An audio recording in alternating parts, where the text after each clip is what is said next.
The lover of nature is the true worshiper of God. Saki, August 13, by Hazrat Inayat Khan. Commentary by Pir Murshid Inayat Khan. A true worshiper of God sees his presence in all forms, and thus, in respecting others, he respects God. It may even develop to such an extent that the true worshiper of God, the omnipresent, walks gently on the earth, bowing in his heart even to every tree and plant. And it is then that the worshiper forms a communion with the divine beloved at all times, when he is awake and when he is asleep.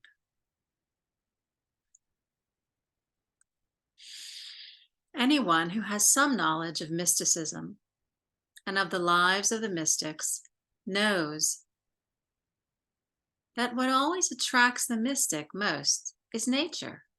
Nature is his bread and wine. Nature is his soul's nourishment.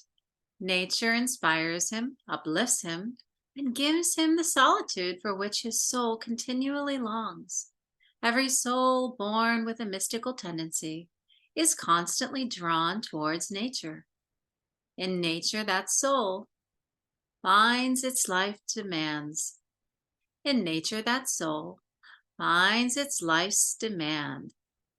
As it is said in the Vedan, art is dear to my heart, but nature is near to my soul.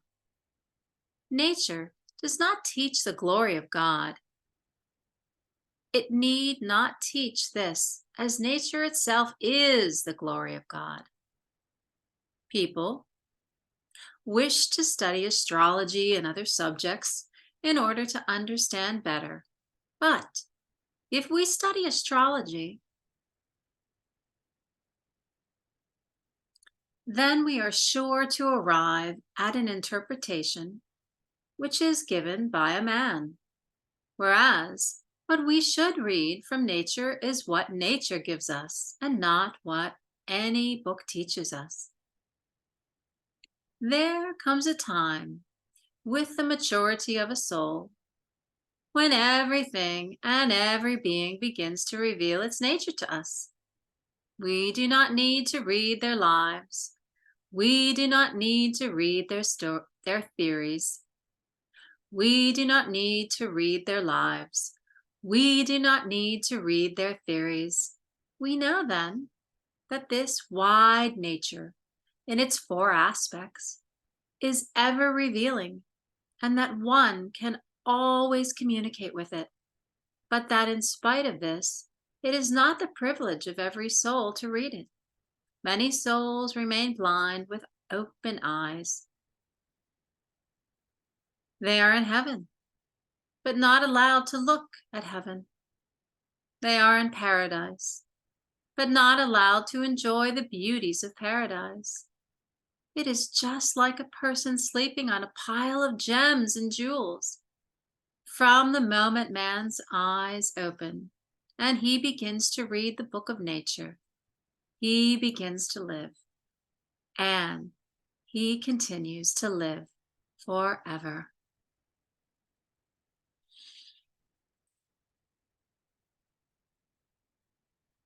There is one holy book, the sacred manuscript of nature, the only scripture which can enlighten the reader. Most people consider as sacred scriptures only certain books or scrolls written by the hand of man and carefully preserved as holy, to be handed down to posterity as divine revelation. Most people consider as sacred scriptures only certain books or scrolls written by the hand of man and carefully preserved as holy, to be handed down to posterity as divine revelation. Men have fought and disputed over the authenticity of these books, have refused to accept any other book of similar character, and, clinging thus to the book and losing the sense of it, have formed diverse sects.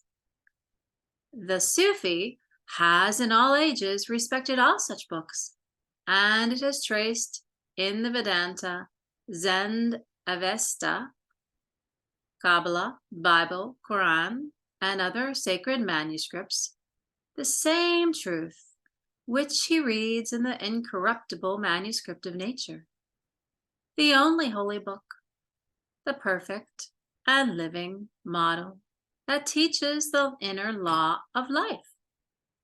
All scriptures before nature's manuscripts are as little pools of water before the ocean.